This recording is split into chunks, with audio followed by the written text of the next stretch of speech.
You know, in those old, forgotten corners of a city like Chicago, you can find some pretty strange places. But there's this one hotel, and it's got a dark secret. A really terrible, hungry secret, locked away in just one room. Today, we're going to open that door to room 13. The whole legend around this place, it all starts with this one simple, terrifying warning. It doesn't kill you. Nope, it's something else entirely. It slowly eats you. So you want to know how this story goes? Well, let's check in. Okay, so let's meet our protagonist, Arjun. He's a student, he's on a budget, and he just needs a cheap place to crash for the night. He stumbles upon a place called the Lakeview Stay, gets a key to room 13. Pretty standard stuff, right? Wrong. Because right away, the first red flag goes up. The old man at the reception desk gives him his look and says, "Room 13 is vacant, but don't take it." Arjun, being a practical guy, he just kind of laughs it off. Thinks it's just some weird local superstition. He's not afraid of a few ghost stories. So he ignores the old-timer, takes the key, and heads inside. But the second he opens that door, he knows something is deeply, deeply wrong. There are these deep scratch marks gouged into the walls. He sees faint, but definitely there, bloodstains on the bedsheets. And then there's the smell. This strange, really foul smell just hanging in the air. Later that night, at exactly 2 a.m., Arjun is violently woken up. It's not a noise, though. It's a feeling, a completely horrifying, unbelievable feeling that someone or something is chewing on his foot. His heart is just hammering in his chest as he shoots up and frantically looks down at the end of the bed. But he sees nothing. The room is totally empty. And for just a second, he's so relieved. Was it all just a really vivid nightmare? No, it wasn't a nightmare, because when he looks closer at his foot, he sees them. Unmistakable, sharp teeth marks pressed right into his skin, with fresh blood starting to well up. The horror is absolutely real, and believe me, it is just getting started. Now you'd think he would get the heck out of there, right? But somehow, Arjun tries to explain it away and actually stays another night. This time, though, the horror is different. It's not a physical touch, it's a sound coming from inside the wall. It's this awful scraping, wet, chewing sound, like something is just gnawing away at the very bones of the building, right from inside the walls of his room.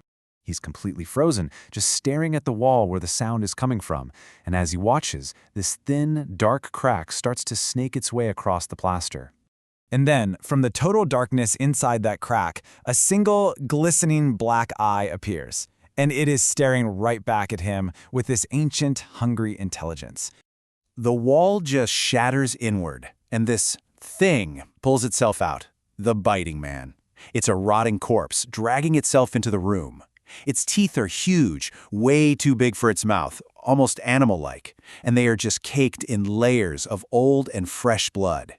And then this nightmare creature speaks. Its voice is this low, guttural rasp, like it's crawling up from a long-dead throat.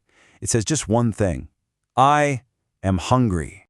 Arjun doesn't even think. He just bolts. He runs screaming down the hallway, back to the reception desk, absolutely desperate for an explanation, for help, for anything to make sense. And this is when the old receptionist finally spills the whole horrifying story. See, back in 1987, there was a cannibalistic serial killer. The police cornered him in this very hotel. To get away, he literally sealed himself inside the walls of room 13. He died in there, sure, but his evil, hungry spirit never, ever left. Now that he knows this insane story, Arjun makes one last desperate run for it. But it's no use. He's caught in some kind of supernatural trap. He sprints for the hotel exit, throws open the door, and finds himself standing right back where he started, in room 13. He tries again, and every single time, the biting man is just a little bit closer. And then, it's over. There's nowhere left to run. The creature is right in his face, its disgusting breath washing over him, and it delivers its final, terrible promise. "Now, you are my food." It lunges, sinking its teeth deep into Arjun's shoulder as he lets out one last, agonizing scream. But the story doesn't end there with Arjun being eaten. Not even close. The next morning, the police show up. They make their way to room 13, open the door, and they find someone inside. And here it is, the true horror of room 13. The police don't find a body. They find Arjun, but he's not screaming anymore. His teeth, they've become monstrously huge, just like the creatures, and a slow, terrible smile is spreading across his face. He wasn't the meal. He was the replacement. And that's a fate so much worse than death, not just to be killed, but to become the very monster you feared. So the final awful truth is this. Room 13 is never vacant because whoever goes inside becomes the biting man himself. It's a curse passed from one unsuspecting victim to the next, an endless, inescapable cycle of hunger. Which, of course, leaves us with one really chilling question. Who's going to be the next guest to check in?